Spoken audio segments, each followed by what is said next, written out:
I've had my iPad for about a month now. There's some good, there's some bad, but I know most people want to know, is it the tablet for me? Well, let's talk about it. Yeah, I'm at the top of my game. It's only Christ to blame. We know the reason you came. Diamonds and dollars and chains. How about you? Sit back, I got this. Let's kill the comparison between the iPad Air and the iPad Pro. If you value the bigger screen, being that the iPad Pro comes in a 12.9 inch, 120 Hertz Pro motion display, the ultra wide camera and the LiDAR system, then go with iPad Pro. But for the rest of us, this is the iPad Air. Let's start with design. The iPad Air 2020 has the new rounded corners. It's rocking a new USB-C, comes with a new 10.9 inch liquid retina display. It's a modern design and a beautiful display. Your blacks are blacks, and watching content on this is really nice. It also supports Apple Pencil 2, which offers low latency and is very accurate, and I love it in apps like Notes and Photoshop. And gaming on this thing, whew, it's amazing. The new iPad Air 2020 offers Touch ID, and I love Touch ID, although I'm more of a fan of Face ID. But with the pandemic going on, it's really hard to activate Face ID because of your mask, and that's where Touch ID comes in handy. The only real issue that I have with Touch ID is when you're laying your iPad on the table. Sometimes it's kind of hard to get your finger in that position to actually unlock the iPad. But other than that, Touch ID is really fast, it's really accurate. All you have to do is put your finger on Touch ID, hold down, and it automatically unlocks the screen. Unlike Face ID, where you have to look at it and then swipe up. So Touch ID, it's a win for me.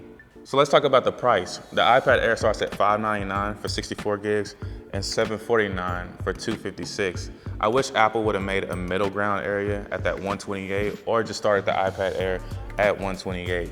But for the starting price at $599, and you get this beautiful iPad. Now, some of you may know I am a photographer as well as a filmmaker, and I mostly bought this iPad Air for stuff like slating on set and, taking some quick notes while I'm on set, or being able to pop my memory card into my iPad and seeing photos that I've taken. So let's talk about the iPad for creators. When I got the iPad, I wanted to put it to the test. We know it's fast for checking emails, watching YouTube, and occasional FaceTime calls, but what about us that do more than just those things? What about us creators?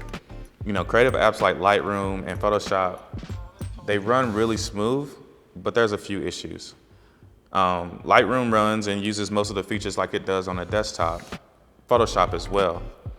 Although not the full version, it kind of gets the job done. See, here's the issue that I have with Lightroom and Photoshop, especially Photoshop.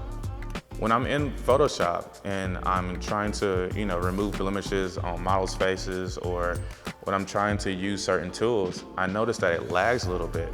Now, I don't know if that's necessarily an issue with iPad and the A14 or just Photoshop not being optimized for the iPad, and that's an Adobe issue.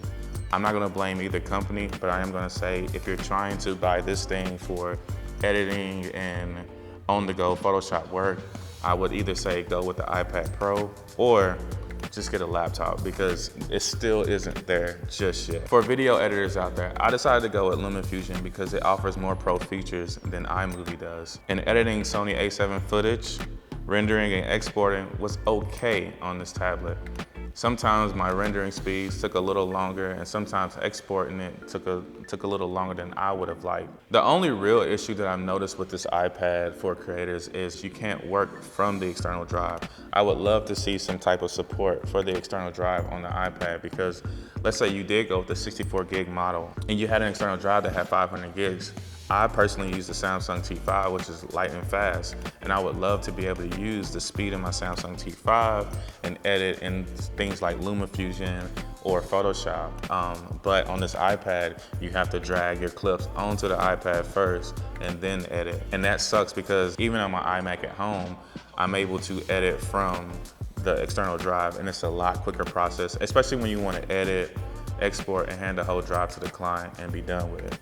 Unfortunately, on iPad, you cannot edit from the external drive. So after having this for about a month and a half, this thing is It's really cool. I personally wouldn't replace my laptop with it, but I think it is a valuable option for those that may not want to spend the extra money to buy a laptop and you're not doing extensive projects on your computer. For everybody else, this is a great tablet to have. It's a great tablet for surfing the web, great tablet for checking emails, great tablet for writing notes, great tablet for meetings. I've used this in a bunch of meetings, and a great tablet for everything else that you would use a tablet for.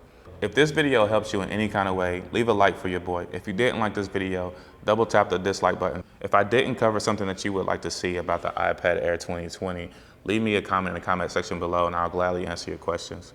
For everything else, my name is Moise Nicholas. Thanks for watching the video. I'm out.